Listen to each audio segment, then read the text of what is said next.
Oh, here it is. The Carthay Circle. That means I'm in Buena Vista Street. Hey guys, welcome to another vlog.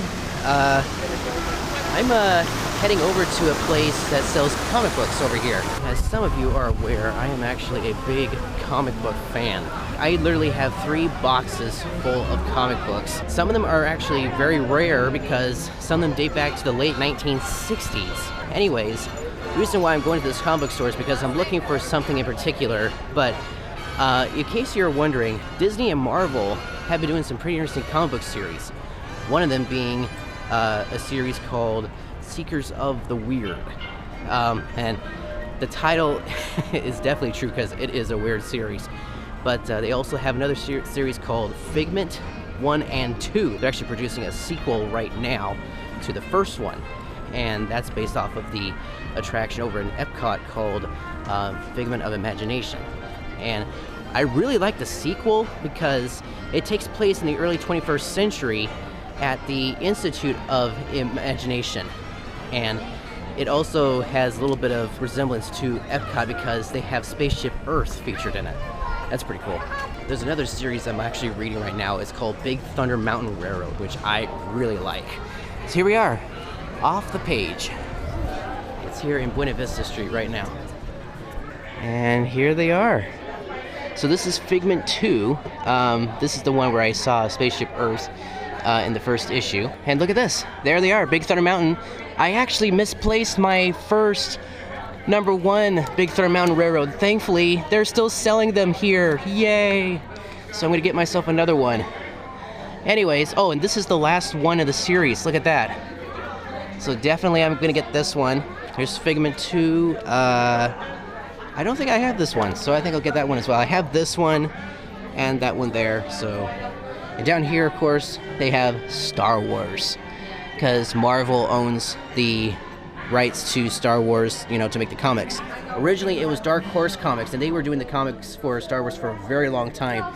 But after Disney got the bought the franchises for Marvel and Star Wars, Marvel got the rights back for Star Wars. So they've got Darth Vader, they got Star Wars Shattered Empire, they got Chewbacca, they have I think a Princess Leia one. So, but I'm definitely a big fan of these series. By the way, the series is called it's in a series called Disney Kingdoms. So this is pretty cool, and I'm so glad they have the 5th one because I've been looking for it everywhere, and they have it right here. So, all right, awesome. Oh, hey, check it out. You got the Disney Infinity stuff in here. I have a ton of these at my place.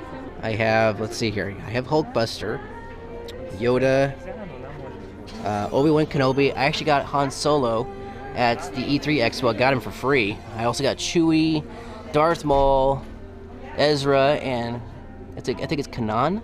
I think that's how you pronounce it. And I have Hulk, Hawkeye, Loki, Captain America, Elsa, Sorcerer Mickey, Jack Skellington, Olaf, Sadness, Fear. Oh, they actually released it. I'm not so sure about that one. Korra, Mulan, Minnie Mouse, Mickey Mouse, Groot, Rocket Raccoon, Drax. I don't have Falcon. I've actually been looking for this one for a while, so yeah, that's pretty cool. That's Anakin Skywalker and Ahsoka Tano from the Clone Wars. Oh, I also have these two here. The Guardians of the Galaxy, Star-Lord, and Gamora. Ooh. They got the Disneyland Railroad book. Whoa. John Lasseter. That is awesome. This is like not just about the Disneyland Railroad, but also about any trains featured in, like, you know, movies. There's Casey Jr., Toy Story 3. I think that's Lone Ranger. This, of course, is the Disneyland Railroad, I believe. That doesn't look like Disneyland Railroad. That's something else. Well, anyways, yeah, that looks really cool. I've seen this on Amazon, or advertised on Amazon. I'm looking for it for a while. Here's Seekers of the Weird. This is that comic series I was telling you about. Like I was saying, it is a pretty weird series, but it's pretty good. It's based off of the original idea that Walt Disney had on the Haunted Mansion, because he was originally going to call it the Museum of the Weird. But yeah, there it is. And here's the first Figment series that I mentioned a few minutes ago, because they already released Figment 2. I got issue 3 right here. And there's Big Thunder Mountain. That's now a graphic novel. And don't forget, we also have Kingdom Keepers. I never read these. Are these any good? There's Epcot. Looks like Expedition Everest. The Magic Kingdom. Disney Hollywood Studios. they've got the water parks. Like Disney Cruise. Looks like Fantasmic there. Oh, they even got one for Disneyland now. I should probably check these out at some point. But yeah, this came first before they got all interesting with the comics. But yeah, I gotta check these out at some point. There is another series that they're coming out with at some point in the future, and I believe it's gonna be about the Jungle Cruise. So that's gonna be an interesting series to check out. Now, if I had a choice as to what other comics they should make for the Disney Kingdoms series, I think they should come up with Expedition Everest. That's definitely one they should make into a comic book series. Maybe the Haunted Mansion? I know they're making another movie about the Haunted Mansion, but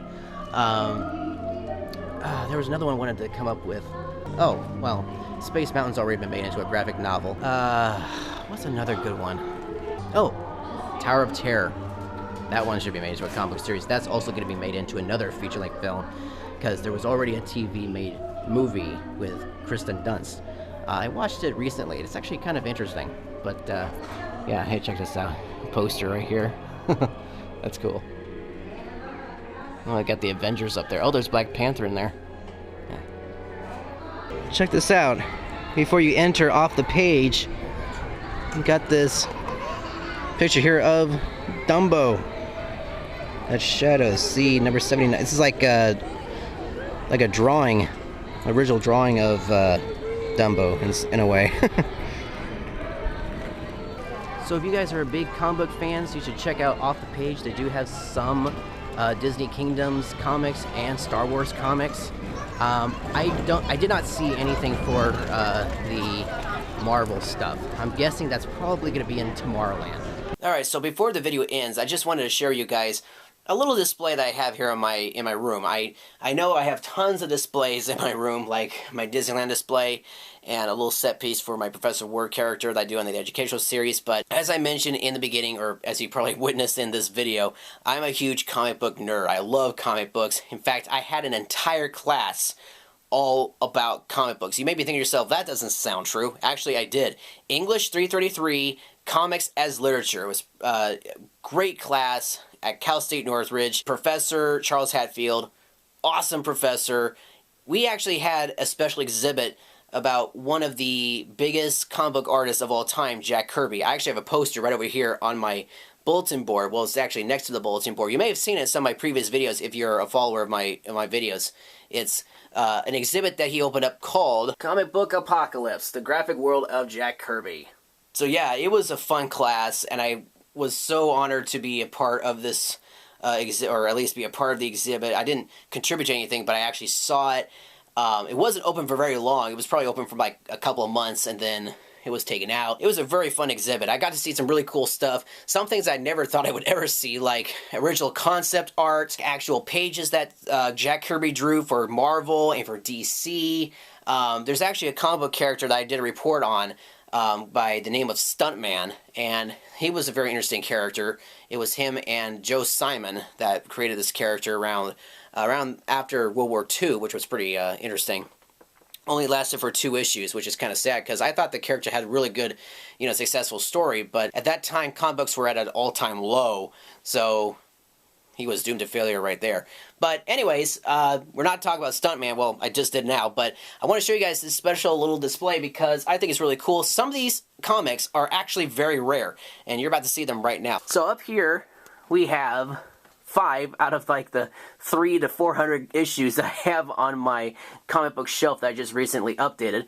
Let's start with this one over here on the left. This is the Frankenstein Monster issue number 9. I actually have issue number 8 on the other shelf, which is over here. There it is, right there. I keep these over here because I covering up all the comics here.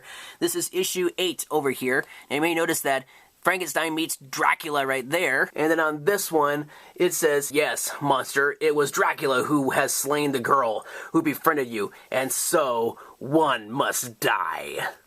Uh-oh, that doesn't sound good. So yes, in the beginning, Frankenstein meets Dracula, and then in this one, he fights Dracula. Now, this is a very risky comic book series because back in those days, this was like around the early 60s, late 60s, stuff like this could have gotten, you know, taken off the shelves because of that right there, the code of approval for the comics, because back then you couldn't really do a whole lot in terms of the horror genre. You couldn't show like super blood and guts. You couldn't really say certain words like werewolf. It's funny because as I was categorizing my comic books, one of the last names of one of the artists, was it a writer or an artist? I don't remember what it was, but one of the names that I was writing down was Wolfman. That's an interesting last name. But yeah, so this was an interesting read. I actually enjoyed this series. It was pretty cool. Nobody dies. Dracula lives. Frankenstein is still the monster. Right over here, as you can see, is my, not cartoon version, but my movie version of Daredevil, the action figure. I got that from Universal Studios Hollywood back in the day when they had Marvel. Next up, we have Captain America and the Falcon. You might recognize Falcon from the Winter Soldier, and pretty soon Captain America Civil War. That's going to be a major war. And this cover, I believe, was drawn by Jack Kirby, because, you know, like I said, Jack Kirby is a famous artist. He did a lot of stuff for Marvel. I'll get to this one in a little bit. I'm going to save that one for last because that's really cool. Next up, we have The Mighty Thor, issue 55. Oh, this was actually Captain America Falcon 211. Just forgot to mention that. This is number 155. Now, you're probably asking yourselves, what's so, you know, interesting about this comic? Well, this comic was actually featured at the exhibit. Not this one in particular, but the entire, like there was like an entire section, like a whole wall of all of these drawings that were from this comic, like concept art, scribblings, write-ups, and literally just like the page after page after page, you know, sections of the comic book before they colored the images and printed them into the comic book. I saw this, and they even had the cover before it was colored and printed onto the comic book, which is pretty cool. And it's funny because a few days after I saw the exhibit for the first time, I went over to the comic book store, and guess what? They were selling this one comic. And I'm like, you gotta be kidding me. So I got it, and there it is. Pretty cool. This one up here is called The Brave and the Bold. Now, I know there's a cartoon series called Batman the Brave and the Bold, but that's not this. This is actually a different series called The Brave and the Bold, and check it out. It's The Flash and the Doom Patrol. I guess in a way, Doom Patrol is kind of like the DC version of the X-Men. This is a DC comic, by the way. But yeah, this is like a kind of like an X-Men type comic. But as you can see, we have Giant Woman there, Negative Man. I forget what this guy's name is, Robot Man or something. And that's not Professor X. That's somebody else in the wheelchair. But yeah, this is a very famous comic from this series. And my dad was a big fan of Doom Patrol, and this is like the only old-style comic book of the Doom Patrol that I actually have been able to locate and find. And when my dad told me about this comic and, you know, the history about this one, it was like, okay, I've got a good one here. Now, last but not least, we have this comic up here, the one in the middle. You're probably asking yourselves, what's so specific about this one? This, my friends, is a comic book character that only lasted for 8 issues. This is the 8th issue of this comic book character. This guy's name is Omak, the One-Man Army Corps, excuse me. What's really interesting is that this was written, edited, and drawn by Jack Kirby himself, which is pretty fascinating because there weren't that many times when Jack Kirby was doing this sort of artwork and storytelling. Usually he would be drawing the characters, but to actually be able to write and draw and edit your own comic, that is pretty cool. That makes it, you know, original. Instead of using somebody else's material, you're using your own material to create a very cool comic. And that's what he's doing here with Omak. The only sad thing is that it only lasted for 8 issues, and this is the last issue. This is the final issue of Omak, and it says here, will Omak meet his fate in the place of fear? He kind of does, because this is the last issue, and he hasn't been back on the shelf since. This was back in 1975. Let's see, December 1975. He's been gone for over 40 years. Let me just say that it's a weird comic, okay? I saw the first comic at my class. Google the first issue of Omak, and you'll see that it's kind of weird. The mind of Jack Kirby was really interesting. He had a really interesting imagination. It was really wild, and it's definitely shown here in this comic. So, and I remember when I found this comic at the comic book store. This is like an ultra rare one. This is not like something you would find on the shelves easily. This is one you have to like search in like your grandfather's basement or something like that. And when I saw that, I was like, okay, you're coming with me because you're an ultra rare comic. So yeah, this really is like my highlight of my shelf right here because that's a very rare comic, and I'm glad to have it in my collection. And there's definitely more comics. That's not the entire collection. Down here, as you can see, there are at least 300 to 400 issues back there of Batman, Spider-Man, Fantastic Four, Daredevil. I have graphic novels back here ranging from Spider-Man to Daredevil, more Daredevil, Superman, Batman. Yeah, as you can probably guess, I am a huge comic book nerd, and I hope the companies don't mind me saying this because, or showing you guys this, because this is, you know, something that I have grown up with, you know, comic books. It's been a part of my life. I've even drawn my own comic books based off of my cats. I turn them into superheroes. Anyways, that's just my little rant on comic books and, you know, just how much they have influenced me, not only as a person, but just, you know, what I do for a living, basically. Because, you know, if I didn't have comic books, I probably wouldn't be interested in watching, like, you know, the Marvel Cinematic Universe or, you know, the stuff at Disneyland or anything relating to, like, Marvel or DC, because I wouldn't really care about it. When people talk about, oh, comic books are a danger to people, it's like, well, not necessarily, because, you know, it's a way for you to get away and just, you know, read, instead of reading a book that doesn't have pictures. Yeah, these have pictures, but it also has words. But sometimes comic books can also have meaning to them because they can actually put some sort of a story and plot and background in the issues, and plus they could also teach you certain things, which is interesting. I mean, Marvel has been trying to do that with some of their other issues like Marvel Age and Marvel Adventures, which are meant for kids. They tried to put in like little lessons for kids to learn. I actually have a comic book that I got from Home Depot, of all places, that was like Home Depot Safety. And yeah, it was a promotion for Home Depot, more specifically for them. But it was still a fun comic. And yeah, it might have seemed a little weird. But it was still a good comic. Alright, well, I think that's the end of today's video. So if you guys liked it, please be sure to hit the thumbs up button, favorite the video, show your friends, and of course subscribe to my channel, the Design Video Series. Be sure to check out my other channels on YouTube, the Educational Series, the Vlog Series, and the Travel Town Series.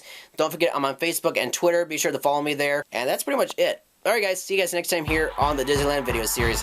Bye-bye!